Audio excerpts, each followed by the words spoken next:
ഉരുളക്കിഴങ്ങ് വീട്ടിൽ തന്നെ നമുക്ക് എങ്ങനെ കൃഷി ചെയ്തെടുക്കാമെന്ന് നോക്കാം. കടകളിൽ നിന്നൊന്നും മേടിക്കാതെ വീട്ടിൽ നമുക്കിത് എങ്ങനെയാണ് ചെയ്യുന്നതെന്ന് നോക്കാം. വേണ്ടിയിട്ട് കിഴങ്ങ് മുളപ്പിച്ചെടുത്തിട്ടുണ്ട്. അതായത് കിഴങ്ങ് മേടിച്ച് നമ്മൾ വീട്ടിൽ കൊണ്ടുവന്ന് ഒരാഴ്ച പുറത്ത് വെച്ചേക്കുമ്പോഴത്തേക്കും ഇതിൻ്റെ ചെറിയ കിളിപ്പുകൾ വരും. നമ്മളങ്ങനെ ഇത് കിളിർപ്പിച്ചെടുത്തിട്ടുണ്ട് ഈ കിഴങ്ങുകളെല്ലാം. നമുക്കിതിനി എങ്ങനെയാണ് നടുന്നതെന്ന് കൂടി നോക്കാം. നമ്മൾ ഗ്രോ ബാഗല്ല എടുത്തിരിക്കുന്നത്, നമ്മളതിന് ചാക്കാണ് എടുത്തിരിക്കുന്നത്. ചാക്ക് എടുത്തതിൻ്റെ കാരണം ഇതിന് നല്ല സ്പേസ് കിട്ടി നല്ല രീതിക്ക് ഇതിന് വേരോടി നല്ല രീതിയിൽ വളർന്നു വരാൻ വേണ്ടിയിട്ടാണ് നമ്മളങ്ങനെ ചെയ്തിരിക്കുന്നത്. ഗ്രോ ബാഗ് ആകുമ്പോൾ അത്രയും ചെറിയ ഗ്രോ ബാഗ് അത്രയും സ്പേസ് കിട്ടത്തില്ല. അപ്പം നമ്മളതിന് വേണ്ടിയിട്ടാണ് ഈ ചാക്ക് തന്നെ എടുത്തിരിക്കുന്നത്. അത് നമ്മളത് ചെയ്തിരിക്കുന്നത് എല്ലാം ഫില്ല് ചെയ്ത് വെച്ചേക്കാം. നമ്മളിത് അതിന് വേണ്ടി ചെയ്തിരിക്കുന്നത് അടിക്ക് കുറച്ച് മണ്ണൊക്കെ ഇട്ടിട്ട് കരിയിൽ വാരി നിറച്ചിട്ടുണ്ട്. അതിലോട്ട് നമ്മൾ അതിന് വേണ്ടുന്ന വളമെന്ന് പറയുന്നത്, ഞാൻ ചെയ്തേക്കുന്ന വളമെന്ന് പറയുന്നത് പിന്നെ ചാണകപ്പൊടി, മണ്ണ്, പിന്നെ എല്ലും പിണ്ണാക്ക്, അതിൻ്റെ കൂടെ നമ്മൾ ചകിരി കമ്പോസ്റ്റ് കൊടുത്തിട്ടുണ്ട്. ഇതെല്ലാം കൂടി ഒന്ന് മിക്സ് ചെയ്താണ് നമ്മളിതിലോട്ട് കോരി വെച്ച് കൊടുക്കുന്നത്. ഇതെല്ലാം കൂടി മിക്സ് ചെയ്താൽ വെള്ളം കെട്ടിക്കിടക്കാതെയും എല്ലാത്തിനും നല്ലതായിരിക്കും. പിന്നെ നമുക്കിത് അല്ലാതെ വേണമെങ്കിൽ മണ്ണ് വെട്ടിക്കൂട്ടി തറയിൽ വേണമെങ്കിൽ നമുക്ക് നടാം. പക്ഷേ അങ്ങനെ നട്ടാൽ അതിനിച്ചിരി ബുദ്ധിമുട്ടുണ്ടല്ലോ. ഇതാകുമ്പോൾ നമുക്ക് വലിയ ബുദ്ധിമുട്ടില്ലാതെ നല്ല രീതിക്ക് ഇത് എടുക്കാനും സാധിക്കും. ഇതേപോലെ നമ്മൾ കൂട്ടി വെച്ചിരിക്കുന്ന ചേർത്ത് വാരി വെച്ച് വെച്ച് കഴിഞ്ഞാൽ ഗുണമെന്ന് പറയുമ്പോൾ അതിന് ശരിക്ക് സ്പേസ് ഉണ്ടായതുകൊണ്ട് നല്ല രീതിക്ക് അങ്ങോട്ട് വേരൊക്കെ ഓടി നമ്മൾ ചെയ്ത് കഴിഞ്ഞാൽ ഇതിനകത്ത് ഇഷ്ടം പോലെ ആയിരിക്കും ഇതിനകത്ത് കിഴങ്ങുകളുണ്ടാകുന്നത്. നമുക്ക് ഇതിന് എങ്ങനെയാണ് നടുന്നതെന്ന് കാണിച്ചത്. കിഴങ്ങ് മുറിച്ച് കട്ട് ചെയ്ത് രണ്ടാക്കി വേണമെങ്കിലും ഈ കിളിർപ്പനുസരിച്ച് കട്ട് ചെയ്ത് വേണമെങ്കിൽ കമത്തി നടാം. പക്ഷെ നമ്മൾ അങ്ങനെ നടാതിരിക്കുന്നതെന്ന് വെച്ചാൽ അങ്ങനെ നടാവുന്നതിനേക്കാൾ നല്ലത് ഇതുപോലെ വലിയ വലിപ്പമുള്ള കിഴങ്ങെടുത്ത്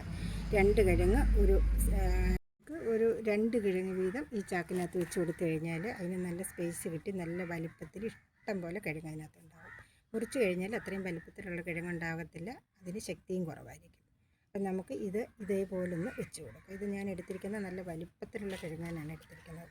അത് നമ്മൾ അതിനകത്ത് വയ്ക്കുന്ന സമയത്ത് നമ്മൾ ചെയ്യേണ്ട ഒരു കാര്യം എന്ന് വെച്ചാൽ ഇതേപോലെ ഇരിക്കാം. മണ്ണിനടിയിലോട്ട് ഒരുപാട് പോകണ്ട. മണ്ണിനടിയിൽ പോകുന്നത് പിന്നെ ഇങ്ങനെയാണ് നമ്മളിത് മുളപ്പ് മുകളിൽ കാണത്തക്ക രീതിയിൽ ഇങ്ങനെ നട്ടു കൊടുക്കണം. നട്ടിട്ട് ഇത് നല്ല രീതിക്ക് ഇത് കിളിച്ച് വന്ന് കഴിയുമ്പോൾ ഇതേപോലെ നമ്മൾ നട്ടു കൊടുക്കണം. ഇത് നമ്മൾ മൊത്തത്തിൽ മൂടണ്ട. ഇത് നമ്മളിങ്ങനെ കിളിച്ചെല്ലാം ഇലയെല്ലാം വന്ന് കഴിയുമ്പോൾ നമ്മൾ ചെയ്യേണ്ട ഒരു കാര്യം എന്ന് വെച്ചാൽ നല്ല രീതിക്ക് മുകളിലോട്ട് വന്നതിന് ശേഷം നമ്മളിതിന് മണ്ണ് കൂട്ടി കൊടുത്തുകൊണ്ടിരിക്കണം. മണ്ണ് മേപ്പോട്ട് ഇതിൻ്റെ വളർച്ച അനുസരിച്ച് മണ്ണ് കൂട്ടി കൊടുത്തുകൊണ്ടിരിക്കാം. നമുക്ക് ഇതേപോലെ ചെറിയ മുളയാണ് വന്നിരിക്കുന്നത്. നമുക്ക്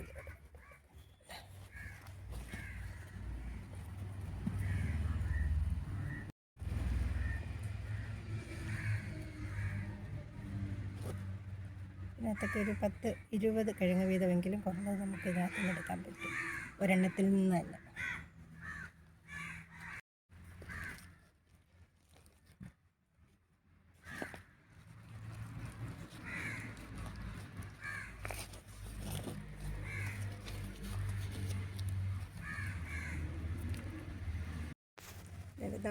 ഇതിങ്ങനെ നട്ടു കൊടുത്തിട്ടുണ്ട്. ഇനി നമുക്ക് ഈ ഒരാഴ്ച മുമ്പ് നട്ട കിഴങ്ങ് നമുക്ക് നോക്കാം.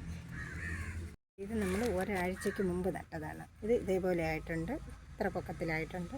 ഇനി നമുക്കിത് ഒരു അടി ഇത് കുറച്ചുകൂടി പൊക്കത്തിൽ വരുമ്പോഴത്തേക്ക് ശരിക്കും മണ്ണിട്ട് കൊടുക്കാം. അപ്പോഴത്തേക്കും നല്ല രീതിക്ക് കിഴങ്ങുകളായി വരും. കുറച്ചുകൂടി മണ്ണ് നല്ല രീതിക്ക് വളരുന്നതനുസരിച്ച് നമുക്ക് മണ്ണിട്ട് കൊടുക്കാൻ സാധിക്കും. ഇത് 2 ആഴ്ച കഴിഞ്ഞതാണ് ഈ കിഴങ്ങുകൾ. ഇത് 2 ആഴ്ച കഴിഞ്ഞ കിഴങ്ങൊക്കെ നല്ല രീതിക്ക് തക്കാളി ഇല പോലെയാണ് ഇതിൻ്റെ ഇലകൾ. നല്ല രീതിക്ക് ഇലയെല്ലാം വന്നിട്ടുണ്ട്. കാഴ്ചയ്ക്ക് തന്നെ നമുക്ക് കാണാൻ തന്നെ നല്ല ഭംഗിയാണ് ഇതിൻ്റെ ഇലകൾ. ഇത് മറിയത്തൊന്നുമില്ല. നമ്മൾ മണ്ണിട്ട് കൊടുക്കുന്നതനുസരിച്ച് ഇതുപോലുള്ള സ്പേസുള്ള പാത്രങ്ങളാണ് നമുക്ക് കിഴങ്ങ് നടാൻ നല്ലത്. ഈ പാത്രത്തിലാണ് നമ്മൾ നട്ടിരിക്കുന്നത്. അത് നമുക്ക് ഇഷ്ടം പോലെ ഇതിനകത്ത് കാ പിടിക്കാനുള്ള സൗകര്യത്തിന് വേണ്ടിയിട്ടും തുറച്ച് നിൽക്കാൻ വേണ്ടിയിട്ടുമാണ് നമ്മളിങ്ങനെയുള്ള പാത്രങ്ങൾ എടുക്കുന്നത്. ഇതായിട്ടേ ഉള്ളൂ. ഇത് ഇത്രയും വലിപ്പത്തിലായിട്ടുണ്ട്. ഇതിന് കുറച്ചുകൂടി വലിപ്പം വരും, നല്ല ഇതായിട്ട് വരും. നമ്മുടെ ഈ വീഡിയോ നിങ്ങൾക്ക് എല്ലാവർക്കും ഇഷ്ടപ്പെട്ടെന്ന് വിചാരിക്കുന്നു. ഇഷ്ടപ്പെട്ടെങ്കിൽ ലൈക്ക് ചെയ്യാനും സബ്സ്ക്രൈബ് ചെയ്യാനും മറക്കരുത്.